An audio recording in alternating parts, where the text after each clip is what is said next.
الرحمن الرحیم. د بلوچستان طلا په سپېڅلي خپلواکنامه سره ګرانو زده کوونکو او لیدونکو د افغان تعلیمي اکاډمي یوټیوب چینل ته ښه راغلاست. نن به موږ تاسو د 10م ټولګي د ریاضي مضمون په درس کې چې د هندسې څپرکي کې موضوع د دایرې پیژندنه ده چې دایره څه ته وایي، دایرې معادلې څه دي او څنګه کولی شي د دایرې د معادلې څخه مرکز او شعاع او دا څنګه په لاس راځي. د همدې موضوعاتو د ښې زده کړې لپاره زموږ سره د همدې ویډیو تر پایه پاتې اوسئ. ګرانو زده کوونکو، زموږ نن بحث یا موضوع سرکل یا دایره ده. لومړی دایره پیژنو چې دایره څه ته وایي او دایره آیا په ورځني ژوند کې زیات اهمیت لري که نه استعمالیږي که نه، او د هغه څخه به وروسته بیا د دایرې معادلې باندې څه وکړو، بحث وکړو. لومړی د دایرې تعریف. دایره وایي د ټولو هغو نقاطو یا ټولو هغو نقطو سیټ یا مجموعه ده چې ټولې نقطې له یوې ثابتې نقطې څخه څه ولري، مساوي فاصله ولري.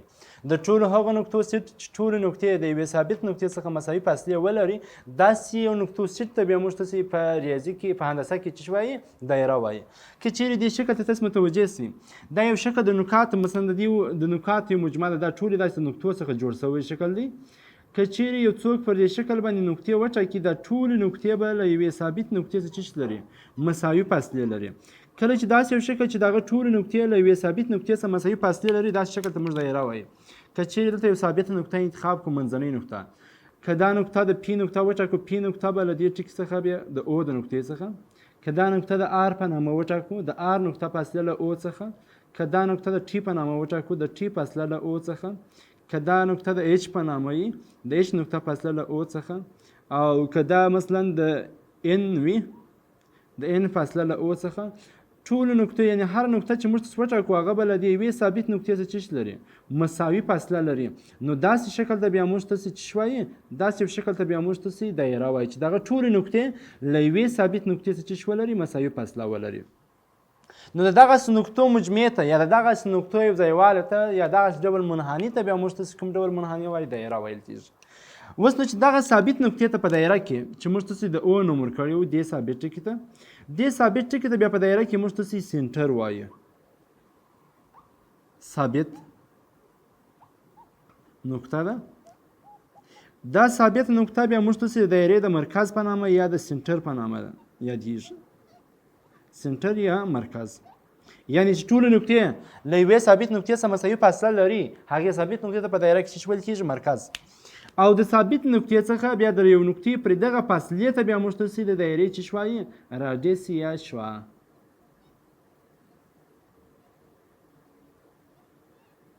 هغه خط چې د مرکز او د محیط سره وصلي، دغه خطو ته بیا موږ تاسو په دایره کې څه وایي، شعاع وایي. چې په دایره کې ټولې شعاع وي یا دا ټوله د شعاع خطونه دوی به یو له بل سره مساوي فاصله لري یا بې اندازې، یعنې که د دې شعاع اندازه، د دې شعاع اندازه، د دې شعاع، د دې ټولې شعاوې اندازې به په دایره کې یو له بل سره څه شي، مساوي وي. نو که چیرې مساوي نه سي، داسې شکل ته بیا موږ تاسو دایره هم نسو ویلی. نو په دایره کې ثابت نقطې ته مرکز، هغه خط چې مرکز او محیط سره نښلي ته څه ویل کېږي، شعاع ویل کېږي. د دایرې د پیژندنې څخه وروسته آیا دایره په ورځني ژوند کې استعمال لري؟ بلې و. دایره ډېر زیات مهم. که چیرې موږ تاسو متوجه سئ د فوټبال یا د کرکټ د میدان سرکل چې منځنۍ برخه چې ده هغوی یو دایروي شکل وي. که چیرې چوکو ته متوجه سئ، ځینې چوکونه چې په ښار کې ډیزاین جوړیږي دایروي شکل باندې دي. که چیرې موږ تاسې د موټر ټایر ته متوجه سئ، ټایر یا د باسکل ټایر یا د مرسکل ټایر یو دایروي شکل دی.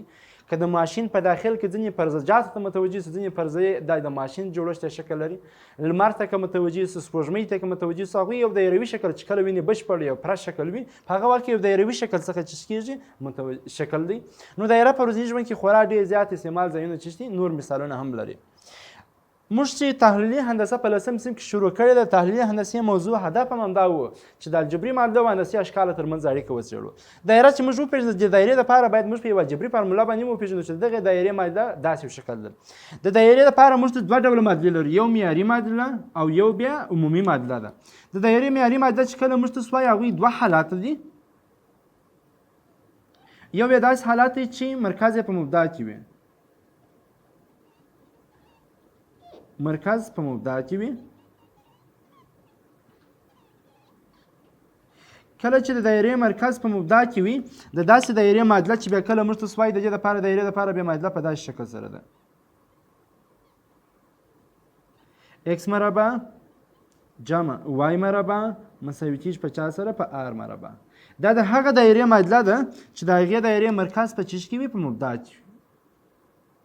کله چې د یو دایرې مرکز په مبدا کې وي د هغې دایرې معادله چی ده x مربع جمع y مربع مساوي کېږي په چا سره زده کوونکو په r سره.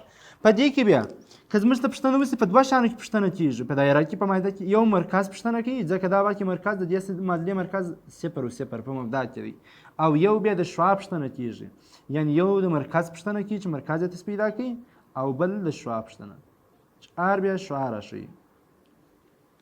دویم حالت که چیرې د یو دایرې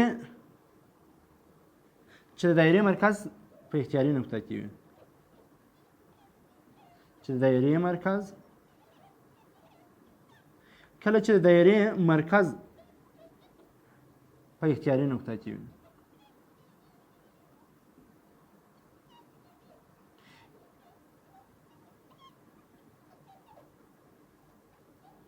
کله چې د دایرې مرکز په اختیاري نقطه کې وي د داسې دایرې معادله بیا په داسې شکل سره ده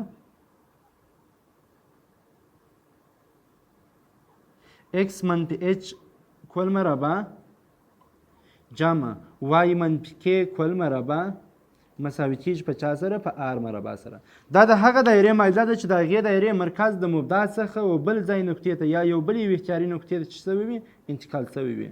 نو د داسې دایرې مرکز چې بیا کله موږ پیدا کوو دغه معادله چې موږ وایو د هغې دایرې معادله x منفي h کل مربع جمع y منفي k کل مربع مساوي په r مربع سره چې په دې وخت کې بیا کله چې موږ څخه د سنټر پوښتنه وکړي نو سنټر چې دی هغوی بیا h k په نقطه کې دی یعنی x پر محور د h په اندازه د y پر محور د k په اندازه او r یې چیش راشي شعاع راشي.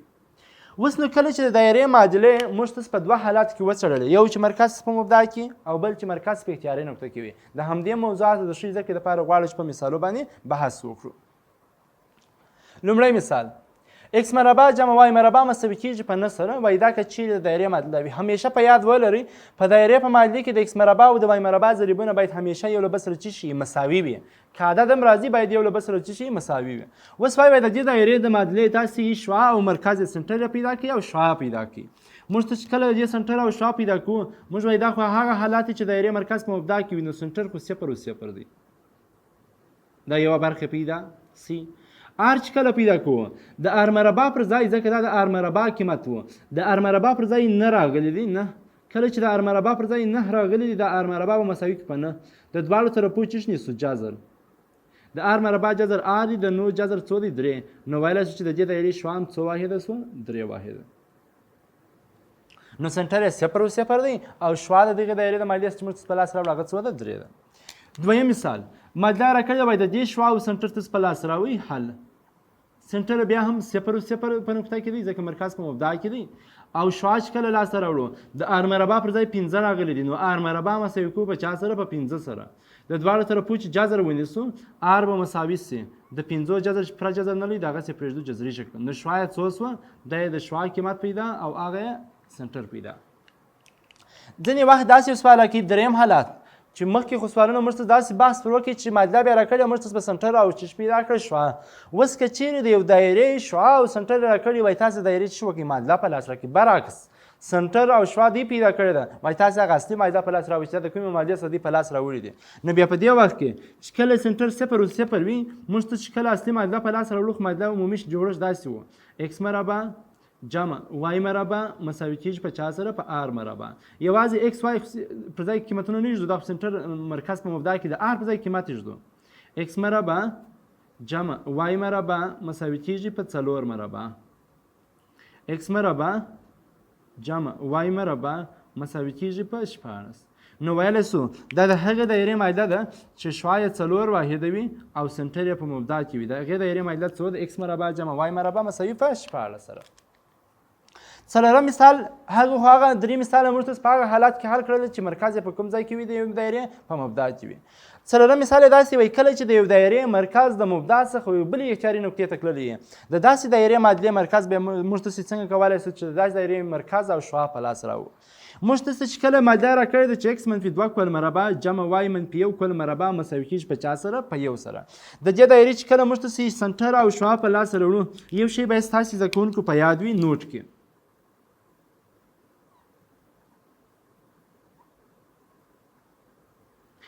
د h او k د x سره د h قیمت راځي د y سره د k قیمت راځي د H او K قیمتونه د علامو خلاف نیسو.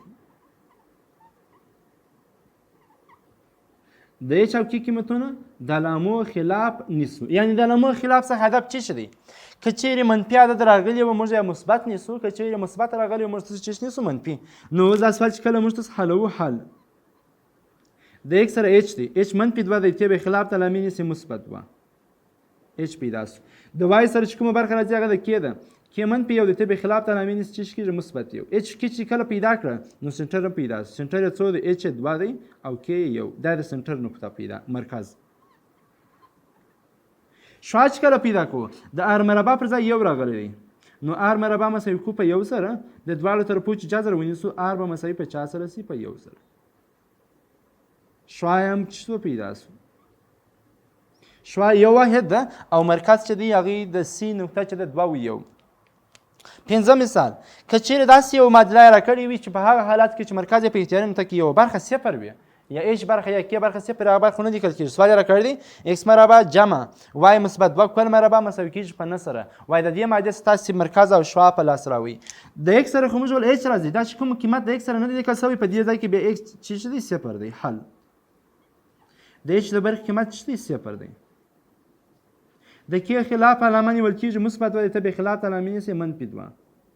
کله چې H کې پیدا کړه سنټر H صفر او K څو ده؟ منفي 2. R مربع پر ځای نه، نو R مربع مساوي کو په 9 سره د دواړو طرفو چې جذر ونیسو R به مساوي په 4 سره سي په 3 واحده. نو ویلی سو چې د دې دایرې شعاع 3 واحده سوه او مرکز یې چې کومه برخه صفر وي. که د وای برخه یوازې وای مربع راغلی K نه راغلی بیا په هغه وخت کې K صفر ده، نو مرکز یې صفر و منفي 2 او شعاع یې څو ده؟ 3. صفر و منفي 2 څخه هدف دا دی چې د دې دایرې مرکز به داسې ځای پروت وي چې هغوی د وای پر محور واقع وي. شپږم مثال په همدې حالات کې چې دویم حالات کې مخکې به موږ داسې مثال ویل که چیرې موږ ته معادله راکړي موږ ته به 2 شیانو ته پیدا کول، شعاع او څه شي؟ مرکز. اوس وایي که چیرې موږ ته مرکز او شعاع راکړي وایي تاسې د دایرې معادله په لاس راوړئ. څنګه کولی شو چې په داسې حالت کې موږ ته د دایرې معادله په لاس راوړو؟ حل لومړی د موږ ته چې کله د دایرې معادله په لاس راوړو اول به عمومي شکل ولیکو X منفي H کل مربع جمع Y منفي K کل مربع مساوي کېږي په R مربع. او اوس نو په دې معادله کې قیمتونه ږدو، دا د H قیمت راشي په مرکز کې او دوم قیمت د K، د دې په ځای به قیمتونه کښېږدو. X منفي د H پر ځای منفي 3 کل مربع، دا ځکه په قوس کې نیسو چې دا منفي ورضربېږي، مثبت Y منفي د K پر ځای 2 کل مربع او د R پر ځای جذري 2 کل مربع. دا چې چیرې ساده کړو نو عباره منفي چې په منفي کې ضرب کې مثبت کېږي، د X مثبت 3 کل مربع او Y منفي 2 کل مربع. دلته چې دې مربع له جذر سره چې کېږي خلاصېږي R به مساوي په 2 سره. دغه معادلې ته بیا موږ ته دا د هغې دایرې معادله ده چې شعاع یې جذري 2 واحده وي او مرکز یې منفي 3 او مثبت 2 راکړي. د هغې دایرې معادله چې کله موږ په لاس راوړو دا د هغې دایرې چې شوه معادله شوه. موږ تاسو ته مرکز او شعاع راکړی وه، ول تاسې د دایرې معادله په لاس راوړئ. نو د هغې دایرې معادله دا ده، ماسې د H کې پر ځای خپل قیمت د R پر ځای خپل قیمت ساده کوو چې کومه معادله په لاس راغله هغه به د دې چې شوي معیاري معادله وي. دا د دایرې معیاري معادلې وي او د هغوی د مثالو حالتونه. دویم حالت چې موږ تاسو په دایره کې وایي د دایرې عمومي معادله چې جنرل ایکویشن چې ورته وایي، د دې جنرل ایکویشن یا عمومي معادله به په څه رقم شکل وي. موږ ته چې کله د دایرې دپاره عمومي معادله وایي هغوی په داسې شکل سره ده Ax مربع مثبت by مربع مثبت cx مثبت dy مثبت f مساوي په 4 سره په 0. دې معادلې ته موږ تاسو یوازې د دایرې معادله نسو ویلی بلکې دې ته د ټولې دومه درجه طبیعګانو یا ټولو دومه درجه منحنیګانو چې د معادله ده. دومه درجه منحنیان چې مشهوره موږ تاسې په هندسه کې وایي هغې لکه دایره، بیضوي، پارابولا، های پارابولا چې هغه 3 برخې بیضوي، پارابولا، های پارابولا بیا د 11 صنف په تحلیلي هندسه کې ویل کېږي. دغه معادله د 4 سلو دپاره ده، ټولو دومه درجه طبیعګانو دپاره، خو شرطونه لري. په کومه کې دغه دومه درجه معادلې د دایرې معادله کېدای شي. شرط دا دی چې A او B باید مساوي وي. کله چې A او B یو له بل سره مساوي سي په دې معادله کې نو بیا دا معادله د دایرې معادله ده. د دایرې معادله او که چیرې ای او بي قیمتونه مساوي نشي دا بیا دایرې معادله نه ده. یو حالت ځینې کتابونه په داسې شکل کوي چې د دایرې معادله په هغه وخت کې دا معادله د دایرې ده، دا یوه معادله د ټولو دومره درجه ده، خو هغه وخت خاص حالت چې پېښ شي چې کله د ای او بي یعنې د اکس مربع او وای مربع ضریبونه مساوي راسي، په هغه وخت کې دا معادلې ته بیا موږ څه د دایرې معادله ویلی شو. ځینې وختونه بیا په داسې شکل سره وي، یا کېدای شي په داسې شکل سره لیکلي، که نه په داسې شکل سره هم په ځینې کتابو کې لیکل شوي. موږ ته د دایرې معادله داسې ویله چې معیاري معادله چې اکس منفي اچ کل مربع او وای منفي کې کل مربع مساوي په آر مربع. دې ته به د مطابقت شکل د انکشاف ورکوو. ای منفي بي کل مربع انکشاف چې موږ ته دې ته ورکړو اکس مربع منفي 2 اچ اکس مثبت اچ مربع. دې ته چې د ای منفي بي کل مربع په مرسته انکشاف ورکړو وای مربع منفي 2 چند اول و دویم حد 2 کې وای او مثبت دویم حد مربع کې مربع. آر مربع به هم دې خواته راواړو منفي آر مربع مساوي په صفر. دی به منظم کو اچ و کې و آر ثابته برخه د پای ته کوو. اکس مربع منفي 2 اچ اکس مثبت وای مربع منفي 2 کې وای مثبت اچ مربع مثبت کې مربع منفي آر مربع. کله چې د انکشاف هر کې منظمه دی کړه داسې یو شکل جوړ سو. په دې ځای کې وایي موږ تاسې تعویض کوو.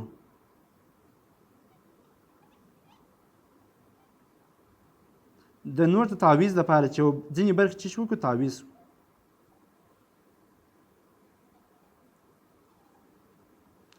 منفي اچ په اف سره تعویضوو او منفي کې جی سره تعویضو او دا ټوله برخه چې اچ مربع جمع کې مربع منفي آر مربع دا بیا په سی سره تعویضو. اچ مربع جمع کې مربع منفي آر مربع دا بیا په سی سره تعویضو. کله چې مې دا تعویضونه وکړه د دې پر ځای به دا قیمتونه کښېږدو چې دا معادله داسې شکل ځان ته اختیاروي. اکس مربع دا منفي اچ کله اف ښې دی باره دا منفي خو دا داسې کښلی سو چې باره چې منفي اچ باره مثبت 2 اف اکس راځي. وای مربع دا منفي چې په مثبته برخه تعویض کې باره 2 مثبت 2 جی وای راځي او مثبت سی مساوي په صفر. دغه معادلې ته هم موږ ته د دایرې عمومي معادله چې کولی سو ویلی سو. دې معادلې ته هم د دایرې عمومي معادله ویلی سو.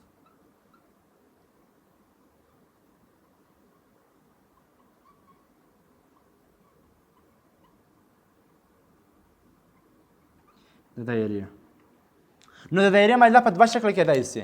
کېدای سي په دا شکل موږ ته د دایرې معادله راکول سوي او یا کېدای سي چې د دایرې معادله په دا شکل سره چې اکس مربع 2 اف اکس جمع وای مربع 2 جی وای مثبت سی مساوي په 4 سره په صفر.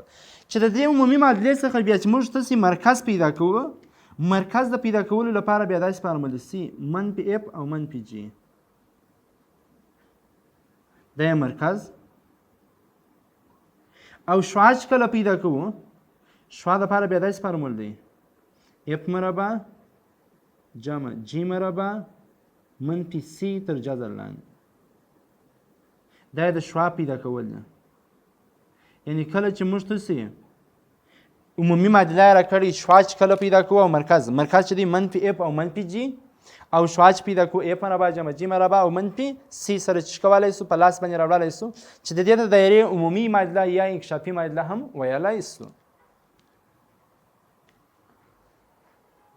ګرانو زده کوونکو اوریدونکو موږ تاسې د نن ورځې په درس کې په هندسه کې د 10 ټولګۍ په مضمون کې دایره وپېژندل چې دایره د داسې نقاطو یو مجموعه ده چې ټولې نقطې بیا له یوې ثابت نقطې څخه چې لري مساوي فاصله لري.